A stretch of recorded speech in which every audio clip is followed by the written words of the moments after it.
N R ಕ್ಷೇತ್ರದ ಶಾಸಕರಿಗೆ ಕಳೆದ ಸಂಚಿಕೆ ಬಹುಶಃ ಬೇಜಾರಾಗಿದ್ರೆ ಬೇಜಾರು ಮಾಡ್ಕೋಬೇಡಿ ಅಂತ ನಾ ಹೇಳೋದು. ತಪ್ಪು ನಡೆದಿದೆ, ಸರಿಪಡಿಸ್ತೀವಿ. ನೀವು ಕಾರಣಗಳು ನೀವು ಕೊಡ್ತಾ ಇದ್ದೀರಿ, ನಾನು ಇಲ್ಲಿ ಬರ್ತಾ ಇದ್ದೀನಿ. ನೀವು ಸರಿಯಾಗಿ ಏನಿದೆ ಕಾನೂನು ಪರವಾಗಿ, ಕಾನ್ಸ್ಟಿಟ್ಯೂಷನ್ ಪರವಾಗಿ, ಬೈಲಾಸ್ ಪರವಾಗಿ, ಸರ್ಕ್ಯುಲರ್ಸ್ ಪರವಾಗಿ, ಬಡವ್ರ ಹಕ್ಕು ಬಡವರಿಗೆ ಕೊಟ್ಬಿಟ್ಟು ಯಾರು ಸರ್ಕಾರದ ಮಟ್ಟದಲ್ಲಿ ಮಾತನಾಡ್ಲಿಕ್ಕೆ ಸಾಧ್ಯ ಇರುವೋ ಅವರೆಲ್ಲರೂ ಸೇರಿ ಓರ್ವನನ್ನ ಆಯ್ಕೆ ಮಾಡಿ ಕಳುಹಿಸಿಕೊಡುವಂತಹದ್ದೇ ಬಡವರ ಕಷ್ಟನ ಆಡಳಿತದ ಯಂತ್ರ ಅಂದ್ರೆ ಸರ್ಕಾರ ಏನಿದೆಯಲ್ಲ ಆ ಸರ್ಕಾರಕ್ಕೆ ತಿಳಿಪಡಿಸಲಿ.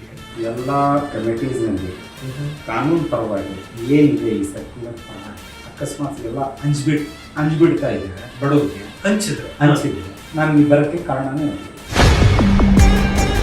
5 ಇನ್ಸ್ಟಿಟ್ಯೂಟ್ಗಳು ಬರುವಂತಹ ಹಣದಿಂದ ಎಂಟೈರ್ ಮೈಸೂರಿನಲ್ಲಿ ಇರುವಂತಹ ಮುಸಲ್ಮಾನ್ ಸಮುದಾಯದ ಬಡತನವನ್ನೇ ಓಡಿಸಿದ್ದಬಹುದು. ಹಿಂಗೆ ಹೇಳ್ತೀನಿ, ಪೇಪರ್ ಇರೋದು ಸುಮ್ಮನೆ ಹೇಳ್ಕೊಳಕ್ಕೆ ಇಲ್ಲ ಇಂಪ್ಲಿಮೆಂಟ್ ಮಾಡಕ್ಕೆ.